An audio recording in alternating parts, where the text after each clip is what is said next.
As citizens of a democratic country, we have every right to speak against misgovernance, to speak against corruption, to speak against rules and acts and laws that are made against the interests of our people. We have every right. And the Congress Party, Party Congress, Ieng chi in chi thao le mbe. A constitutional question that has arisen has to be resolved.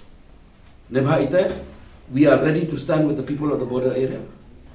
Block 1 and Block 2 is the second key issues now.